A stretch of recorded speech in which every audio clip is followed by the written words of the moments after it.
여러분 어제 멕시코와의 축구가 졌다면서요. 막 이렇게 이렇게 소리를 지르길래 뭐 이겼나 잠결에 어제 그 오토바이들이 얼마나 많이 다니는지 저는 어떤 오토바이가 계속 우리 아파트 쪽만 계속 이렇게 뺑뺑 도는 줄 알고 이거 누구지 도대체 하고 한마디 하려고 이거 위에서 내려보니까 한 오토바이가 이렇게 뺑뺑 도는 게 아니었고 멕시카나 뭐 이런 닭집 오토바이들이 1분에 거의 2대씩 이리 가고 저리 가고 이리 가고 저리 가고 그 11시가 넘어가지고 그 축구 때문에 그렇죠. 예, 축구 월드컵 때 이 닭집이 큰 호황을 누린다고 하는데 아마 그 닭집 오토바이들이 부지런히 다니는 걸 보면서 오늘 한국 경기가 있구나 하는 걸 알게 되었습니다. 저는 뭐 별로 월드컵 이런 데 관심이 없어가지고 모르고 있었는데 월드컵 하는 것도 잘 모르고 있었는데 얼마 전에 우리 신준아 집사님이 월드컵 러시아에서 월드컵 지금 한다고 알려주시더라고요. 그래서 눈여겨 이렇게 한 번씩 보고 있는데 어제 져가지고 이 새벽에 이제 옷을 갈아입으면서 뉴스를 보니까 졌더라고요. 그래도 이제 대통령의 위로를 해주는 그 사진이 뜨면서 참 귀하구나. 그래도 참 격려가 되는구나. 이런 마음으로 그래도 이기면 더 좋잖아요. 오늘 이 멕시코 월드컵 우리가 졌지만 우리 청년부와 우리 다윗 사랑방에 친선 축구 경기가 있습니다. 오늘도 우리 닭집 오토바이를 한 대 부르고 제가 보니까 지난주에 이미 경기가 시작되었어요. 심리전이 시작되어서 우리 다윗 사랑방에서 우리 청년들에게 도전하기를 우리는 체력이 되기 때문에 너희들하고 이 게임이 되겠냐. 우리는 산에 가서 먼저 이렇게 등산 좀 하고 너희들 기다리고 있으면 내가 이렇게 상대해 줄게. 다윗 사랑방에서 이렇게 자신감 있게 지금 나서고 있습니다. 우리 청년부에서는 이 다윗 사랑방의 도전 앞에서 우리 청년 부대들은 전부 다 A 클래스 멤버들입니다. 긴장하셔야 될 겁니다. 이렇게 지난주에 신경전이 벌써 시작된 걸 보면서 오늘 참 재밌겠다. 여튼 오늘 우리 찬송가를 제가 쭉 듣는데 우리 시온찬양대 찬송가를 들으면서 이런 여러 가지 마음 가지고 그래도 좀 더 이렇게 화끈한 경기를 우리 대표팀이 보여줬으면 우리가 더 힘나지 않겠나 이런 아쉬움이 제가 있거든요. 근데 우리 시온찬양대 오늘 우리 하주리 권사님도 그렇고 우리 뭐 박몽룡 우리 대장님도 그렇고 얼굴이 환하게 찬양을 하시는데 뭐 좋은 일 있으셨어요?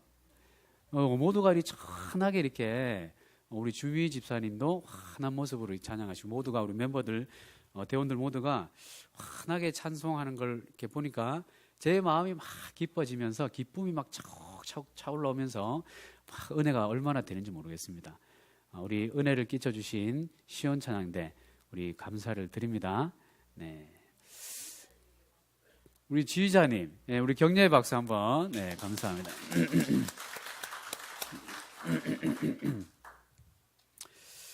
자, 오늘 보실 말씀은요, 왕상 2장 말씀을 보는데, 이 왕상 2장의 배경을 먼저 좀 볼 필요가 있습니다. 열왕기상 2장 시작하는 그 위에 보면 다윗이 솔로몬에게 마지막으로 이르다 이런 표제가 붙어 있죠. 그러니까 지금 이 상황은 다윗이 그 아들 솔로몬에게 유언을 남기고 있는 장면이에요. 그러니까 죽음, 임종을 앞두고 마지막 말을 아들에게 전하는 장면이다라는 것이죠. 자, 특별히 이 유언을 하고 있는 장면이 나오기 전인 열왕기상 1장에는 여러분 어떤 내용이 나와 있습니까? 열왕기상 1장에는 다윗의 다른 아들, 그러니까 솔로몬의 형이죠. 솔로몬의 형 아도니아가 반란을 일으킨 직후 그 반란이 또 어느 정도 진행되고 나서 이 다윗이 보기에 다윗의 입장에서는 이 왕위를 솔로몬에게 넘겨줘야 되겠다라고 생각을 하고 있고, 아도니아는 내가 솔로몬의 형인데 당연히 내가 왕위를 물려받아야지, 왕권은 내 거야. 그런데 아버지 다윗의 지금 하시는 모양을 보니까 아도니아, 이 형인 나를 사랑하는 게 아니라 동생인 솔로몬을 더 사랑하는 거예요. 그래서 공공연하게 왕권을 형인 나에게 주는 것이 아니라 솔로몬에게 줄 것처럼 그런 분위기를 만들고 있다는 것이죠. 그래서 이 아도니아가 이래서는 왕권을 내가 놓쳐버리겠구나, 내가 무력을 사용해서라도 이 왕권을 내 것으로, 이 왕권이 원래 내 건데, 형이 내 건데 어찌 동생한테 내가 뺏길 수 있겠느냐 하면서 반란을 일으켰습니다.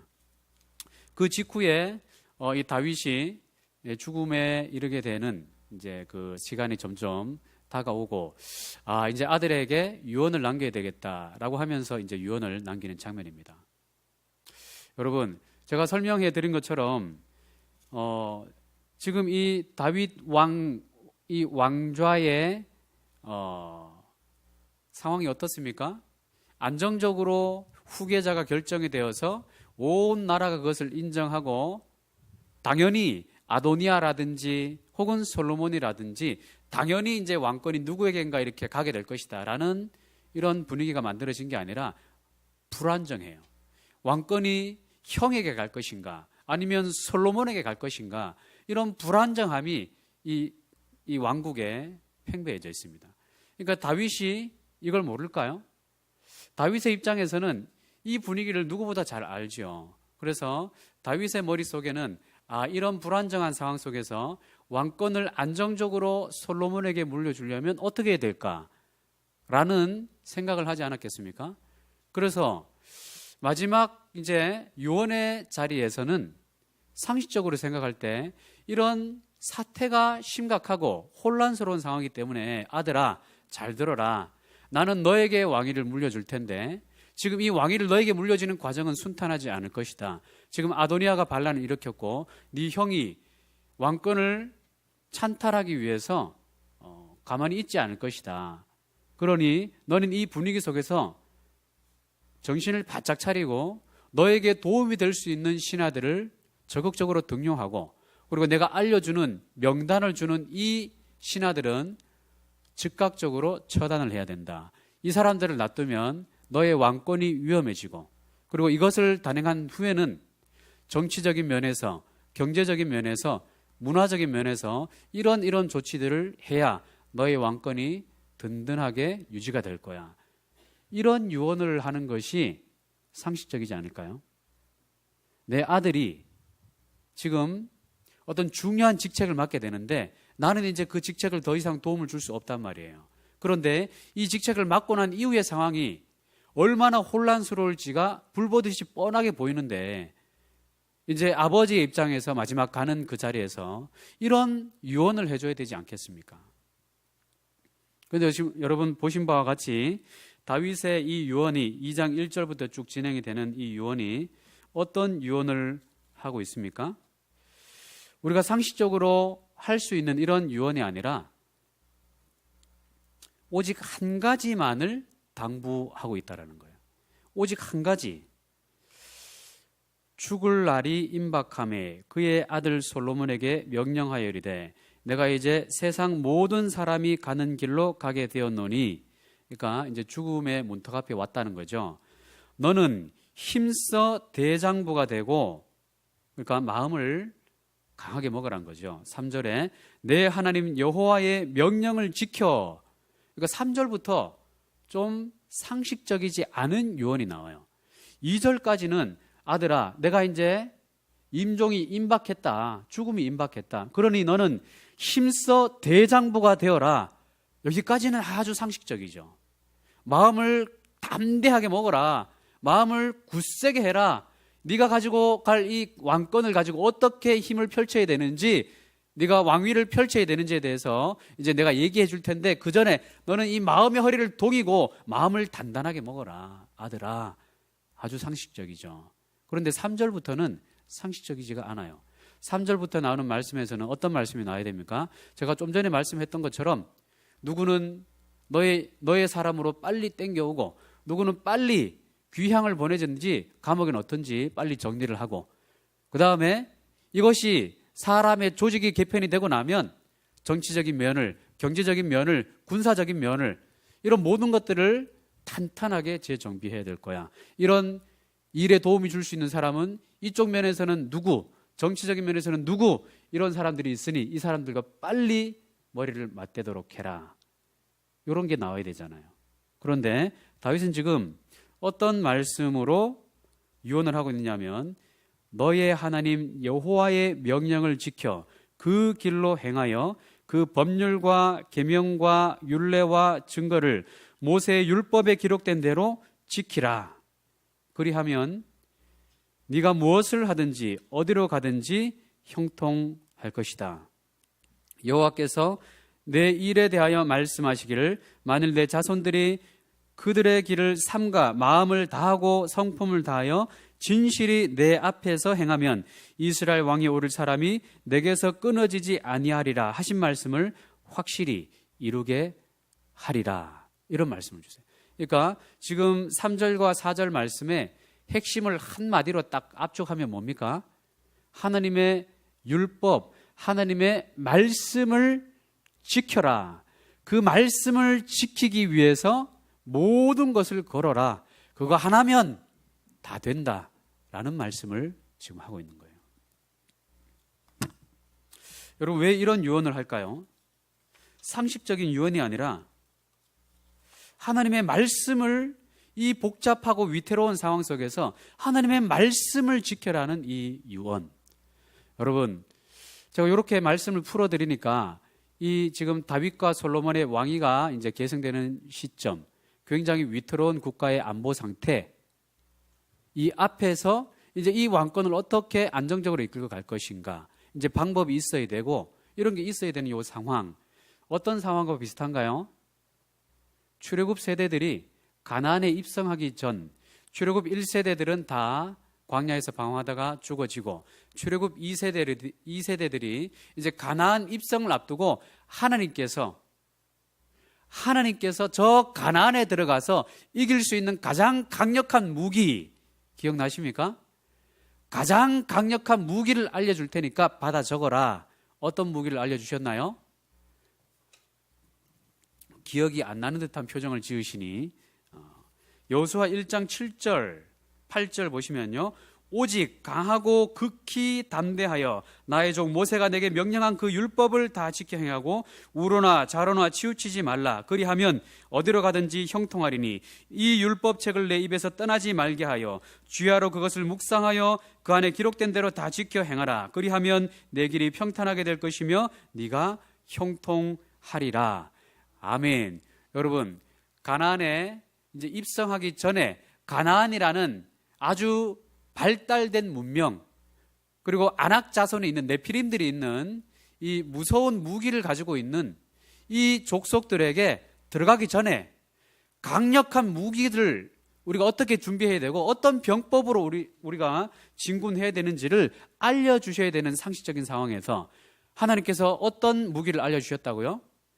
뭐를 만들어라, 활을 만들어라, 칼을 갈아라, 창을 더 몇 개를 더 만들어라, 이런 걸 알려주신 게 아니고 말씀을 지켜라. 말씀을 내 입에서 떠나지 말게 주야로 묵상해라. 이 말씀을 지키되 좌로나 우로나 치우치지 말고 이 말씀을 지켜 행하면 평탄하게 될 것이고 형통하게 될 것이다. 이 말씀을 주셨어요. 그리고 가나안에 입성해서 가나안 전체의 강력한 문명, 인본주의 문명의 상징적인 여리고성 앞에서 어떤 병법을 주시나요? 이때도 저 여리고 성벽 두께가 6m 이상이 되니 저 성벽을 부서뜨리려면 어떤 무기가 필요하다. 이 무기를 만들어라. 그리고 어디가 취약하니 그쪽으로 타고 올라갈 준비를 하고, 뭐 이런저런 병법을 알려주신 게 아니라 어떤 방법을 알려주셨습니까? 그렇죠. 하나님의 말씀에 순종해라. 이제부터 내가 이런 방법을 알려줄 테니까 이 방법대로 순종해라. 여호와의 법궤가 여리고성을 이제 앞서서 돌 텐데 너희 백성들은 그 법궤 뒤를 조용히 따라가라. 아니 이것이 무슨 병법입니까? 이게 무슨 방법입니까? 저 위에 적군들이 보고 조롱하지 않을까요? 이런 여러 가지 부정적인 생각, 염려, 근심이 들겠지만 그 근심 생각, 염려되는 생각을 입 밖으로 꺼내지 말고 조용히 그냥 말씀에 순종함으로 따라와라. 이 병법을 주셨어요. 여러분 이 상황하고 정확하게 똑같은 말씀을 주고 있다는 거예요. 그렇죠? 지금 다윗도 똑같은 말씀을 주고 있어요. 문제는 심각합니다. 언제 솔로몬의 목이 달아날지, 아도니아의 목이 달아날지, 이 왕권이 어디로 흘러갈지, 어디로 굴러갈지 모르는 상황에서 국가가 뒤집힐 수도 있는 그런 상황이란 말이에요. 그런데 다윗이 하고 있는 유언이란 게 뭡니까? 가장 중요한 말, 남길 수 있는 말 한마디를 남긴다면 가장 중요한 말을 내 자녀에게, 내 아들에게, 내 딸에게 남기는 것이 유언 아니겠습니까? 이 유언을 남길 때 이런저런 방법들, 정치적인 방법이나 지혜를 말해주는 것이 아니라 지혜 중에서도 최고의 지혜, 하나님의 말씀을 지켜라. 말씀을 지키되 마음을 다해서, 힘을 다해서 그 말씀 안에 거해라 라고 고면하고 있다는 거예요. 그러니까 출애굽 2세대들이 가나안에 들어갈 때 하나님께서 주셨던 그 말씀의 상황과 말씀의 방법이 똑같다라는 얘기예요. 여러분 이거는요, 창세기 1장 1장과도 1장 1절과도 똑같은 말씀이에요. 그게 무슨 말씀인가? 여러분 창세기 1장 1절을 누가 가장 먼저 읽었습니까? 창세기 1장 1절을 가장 먼저 받고 가장 먼저 읽었던 사람이 누굴까요? 창세기 모세 오경의 첫 독자들 누굽니까? 출애굽 1세대. 출애굽 1세대. 그렇죠? 애굽에서 빠져나와서 모세가 들려준 말씀이잖아요. 창세기부터 모세 오경까지가. 그러니까 창세기 1장 1절은 어떤 의미가 있냐면 이 출애굽 1세대는 430년 동안 노예 생활을 했잖아요. 노예 생활을 하면서 원래 내가 가지고 있는 정체성, 나는 하나님의 형상대로 지음받은 존귀한 사람이야. 나는 애굽의 노예가 아니야. 나는 예배자로 살아야 될 사람이야. 나는 태양신을 섬기고 나일강신을 섬기고 이런 우상을 예배하는 자로 지음받은 게 아니라 나는 하나님을 예배하는 자로 지음받았어. 그런데 삶의 현실은 어때요? 삶의 현실은 하나님을 예배드리는 삶을 살고 있나요? 전혀 그렇게 살지 못했어요.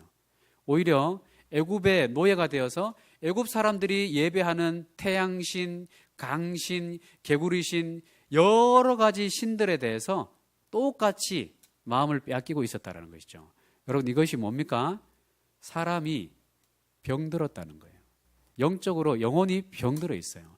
원래 태어나기는 하나님을 예배하도록 지음받았는데 엉뚱한 데 가서 고개를 숙이고 절을 하고 있으니까 영혼이 병들어 있잖아요. 영혼이 죽어 있잖아요.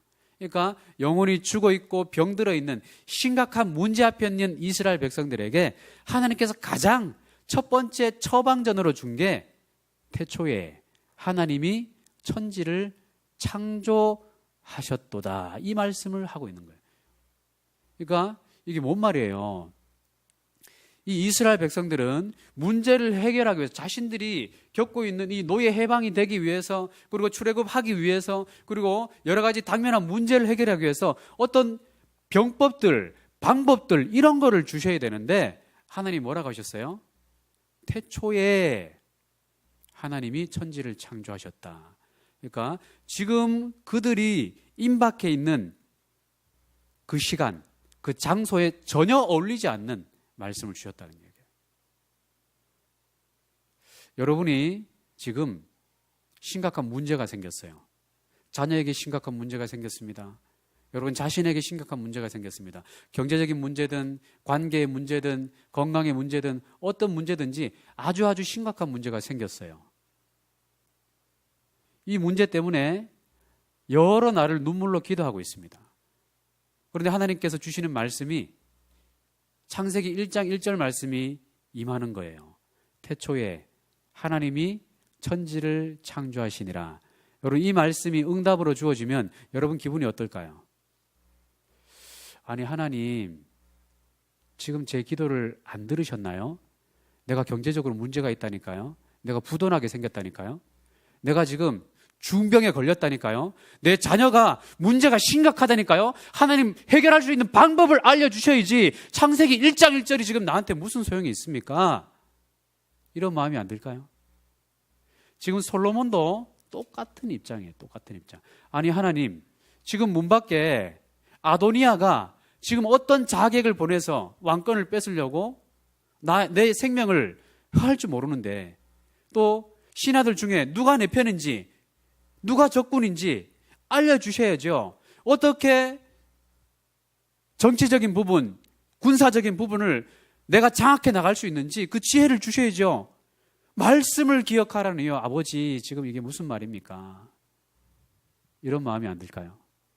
그러니까 현실과 좀 괴리된 것과 같은 그런 상황이에요.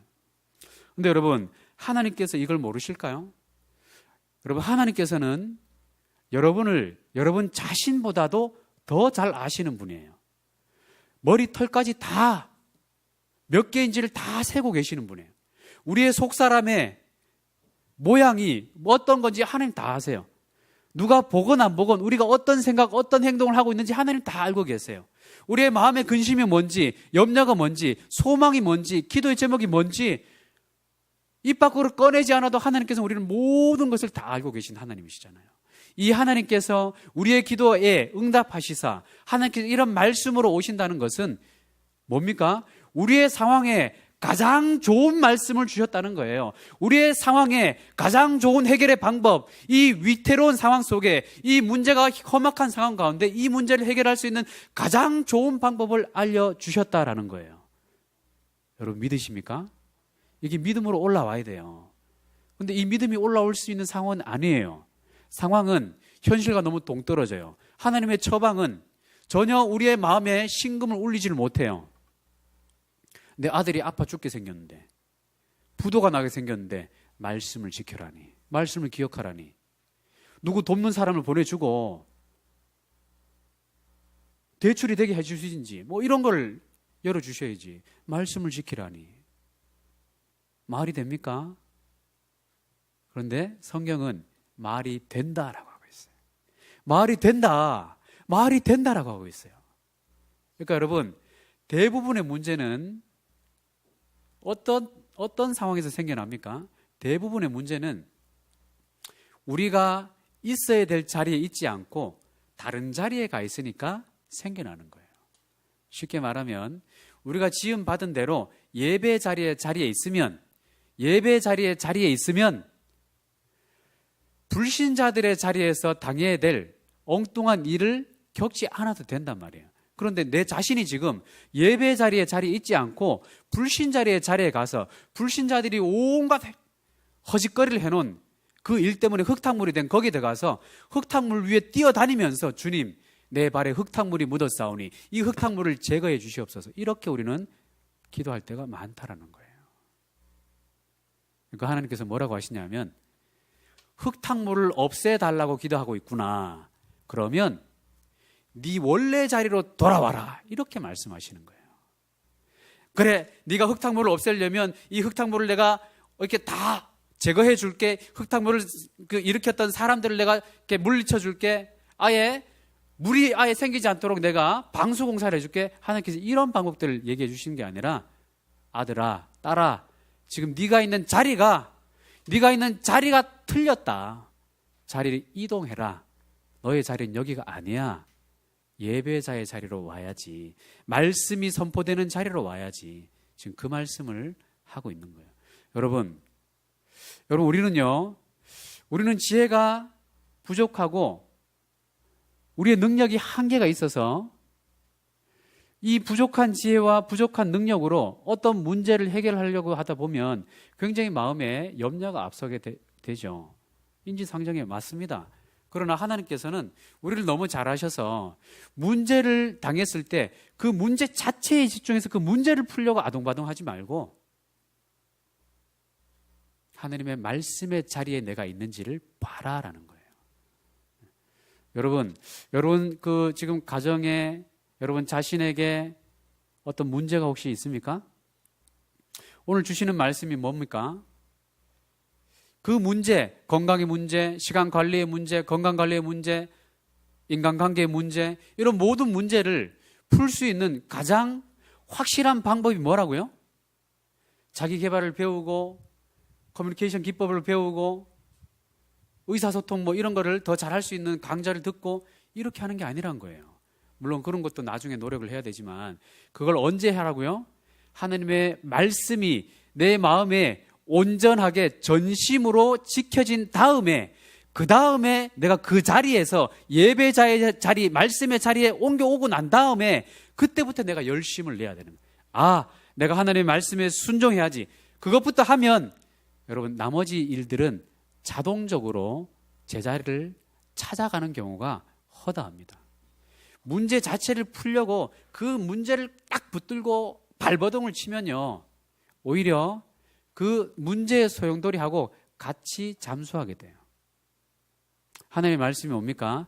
문제의 소용돌이 놔라는 거예요. 그걸 놓고 하나님의 말씀을 붙들어라는 거예요. 하나님의 말씀을 붙들면 하나님께서 친히 그 문제의 해결자가 되어주신다라는 거예요. 여러분 이런 경험이 우리 가운데 필요합니다. 문제 해결은 중요합니다. 왜? 그 문제 때문에 내가 너무 심각한 해를 당할 수 있기 때문에 내 자신뿐만 아니라 내 가족들, 내 공동체 여러 가지 문제가 생기고 있기 때문에 그 문제를 빨리 해결하는 거 굉장히 중요합니다. 중요한 문제예요. 그러나 그 문제 자체를 해결하기 위해서 급하게 그 문제에 뛰어들었다가는 어떻게 된다고요? 문제의 소용돌이에 잠기게 됩니다. 여러분 소용돌이에 빠졌을 때 소용돌이에 빠져나올 수 있는 방법이 있어요. 어떤 방법이 있을까요? 수영을 배우신 분들은 알 거예요. 저는 수영을 배우진 않았지만 유튜브 강좌를 들으면서 좀 들었어요. 그러니까 이 소용돌이 급류에 휘말리면 파도 이안류라고 하죠. 파도가 해변으로 밀어오는 것이 아니라 이안류라고 이렇게 회오리 치면서 해변에서부터 바다로 끌어당기는 이런 또 파도가 있어요. 이런데 딸려 들어가면 이런 문제를 만나면 어떻게 하라고요? 수영 잘하는 사람들은 그 수영 실력을 묻고 내가 이 소용돌이 물살을 거슬러야지. 이 이안류를 내가 벗어나야지. 한다는 거예요. 그런데 여러분 물살이 이만저만 힘이 있는 게 아니잖아요. 여러분 파도라는 것이 사람을 뒤집고 배를 뒤집고 하는 이런 힘이 엄청난 힘이 있는데 거기서 빠져나오려면 온몸에 힘을 쫙 빼는 거예요. 일단 온몸에 힘을 쫙 빼고 그 물살을 거슬러 오려고 하지 말고 그 물살대로 일단 갔다가 바닥까지 가는 거예요. 바닥까지 갔다가 바닥이 두 발에 딱 대이면 그때부터 차고 올라오는 것이 소용돌이를 벗어나는 방법. 그러니까 소용돌이 물살에 있을 때부터 힘을 빼면 안 된다는 거예요. 그리고 이안류에서 빠져나오는 방법은 그 해변의 직각으로 오른쪽이든지 왼쪽이든지 해변을 향해서 가지 말고 물살이 나에게로 오고 있는데 그쪽으로 하면 힘이 빠지니까 물살의 90도 반대 방향으로 그렇게 가면 이안류에서 빠져나올 수 있다는 거예요. 그러니까 여러분 우리가 이 지금 말씀이 어떤 걸 가르쳐 주고 있냐면 솔로몬아 지금 네가 염려하고 있는 거 내가 다 안다. 무슨 걱정하고 있는지 다 안다. 너의 왕권을 지금 위협하고 있는 너의 가장 큰 경쟁 상대, 너의 가장 큰 적이 아도니아라고 생각하고 있지? 그런데 기억해라. 진짜 싸움 상대는 아도니아가 아니야. 아도니아가 아니라 하나님의 말씀이 너의 안에서 지켜질 수 있는지 지켜질 수 없는지를 결정할 수 있는 바로 너 자신이 싸움 상대야. 옆에 있는 사람들이 경쟁 상대가 아니라 너 자신이야. 네 자신이 말씀을 지키려고 마음을 먹고 있는지를 늘 봐라. 혹시 지금 말씀에서 이미 도망치고 있지는 않니?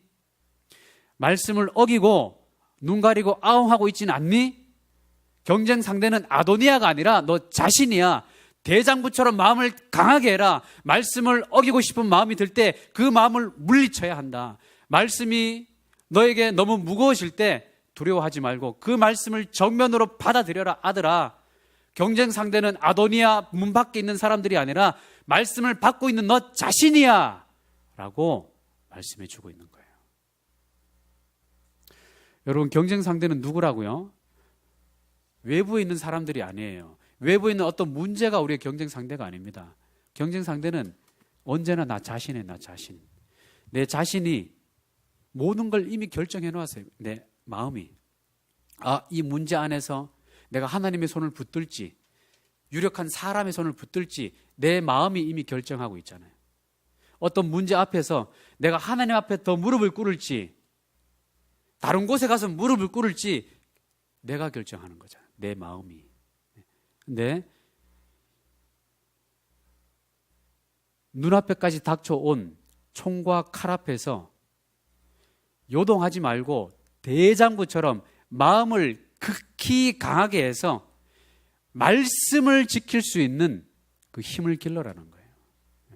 여러분, 그렇게 하면 어떤 일이 일어납니까? 눈앞의 문제나 상황에 대해서 마음을 담대해야 될 것이 아니라 내가 말씀 앞에서 어떤 자세로 있는지에 대해서 말씀이 흔들리고 있으면 마음을 강하게 하고 담대하게 해서 대장부처럼 내가 흔들릴 수 있나? 하나님 말씀 붙들어야지, 내가 순종해야지 하고 말씀의 자리로 오라는 거예요. 내 마음은 자꾸 이쪽으로 가고 싶어 해요. 저 사람들 옆으로 가고 싶어 해요. 권력자 옆에 가고 싶어 하고 이런 해결책을 줄 수 있을 것만 같은 어떤 해결자 옆에 가고 싶어 해요. 그럴 때 마음을 강하게 해서 끌어당겨 오라는 말이에요. 말씀의 자리, 하나님의 예배의 자리, 그 자리에 있으면 너희는 가만히 그 자리에 서서 하나님의 전능하심, 일하심을 보라. 홍해를 가를 때도 하나님 말씀하셨던 그 말씀. 우리에게 이런 결단이 필요합니다. 여러분에게 지금 어떤 문제가 있습니까? 여러분 어떤 활동을 하고 계십니까? 경쟁 상대는 밖에 있지 않습니다. 경쟁 상대는 언제나 누구요? 나 자신. 그래서 우리가 기도할 때, 어떤 문제 앞에서 기도할 때 그 문제를 일으키고 있는 아도니아를 하나님 어떻게 처리해 주세요? 또 나의 대적들이 아도니아의 편이 누구가 있는데 저 사람이 나를 괴롭혀요. 저 사람을 좀 하나님 막아주시고 어떻게 해주세요? 여러분, 이 기도는 최선의 기도가 아니에요. 해야 되는 기도는 맞지만 차선의 기도예요. 최선의 기도는 뭐라고요? 하나님, 내가 말씀의 자리에 있는지 내 눈을 떠서 보게 해주세요. 내가 예배의 자리에 있는지 내 영혼을 깨워서 느끼게 해주세요. 내가 예수 그리스도의 존귀한 보혈의 값으로 이렇게 원래 이쪽 어둠의 자리에 있다가 하나님의 빛된 자리에 와 있는데, 하나님 내가 이 자리에 있는지, 예수님의 십자가를 붙들고 이 자리에 그대로 있는지 내가 보게 해주세요. 그리고 내가 좌로 우로 치우쳐져 있다면 다시 예수님의 그 십자가 붙들고 이 자리로 옮길 수 있도록 은혜를 주세요. 이 기도가 최선의 기도예요. 이 기도를 하면 자리가 옮겨졌죠. 흙탕물 자리에 있는 게 아니라 흙탕물 자리에서 흙탕물 좀 없애주세요. 흙탕물이 발에 묻어요. 옷에 묻어요. 없애주세요. 이 기도를 하는 어리석은 기도잖아요. 하나님, 내가 흙탕물을 있는 자리에서 깨끗한 하나님의 자리로 옮겨왔습니다. 어떻게 돼요? 문제가 자동적으로 해결되는 거예요. 여러분, 우리는 내가 문제를 해결하려는 삶을 살면서 힘 빼고 아둥바둥 하는 게 아니라 하나님께서 친히 내 문제를 해결해 주시는 이런 어마어마한 삶을 살 수 있는 특권이 있는 사람들이에요. 바라기는 여러분, 이번 한 주간 동안 여러분의 문제 자리, 어떤 자리인지 잘 살펴보시고 그 자리를 옮겨 오셔서 내가 문제를 해결하려고 아둥바둥 뛰어다니지 마시고 여러분은 어디로 뛰어 오셔야 되냐면 예배의 자리, 기도의 자리, 여러분의 골방으로 뛰어가시고 하나님의 손 붙들고 하나님의 옷자락 붙드시면 되는 거예요. 그러면 하나님께서 친히 여러분의 문제를 하나부터 10까지 해결해 주시고 제자리를 다 찾아주실 줄 믿습니다. 아멘.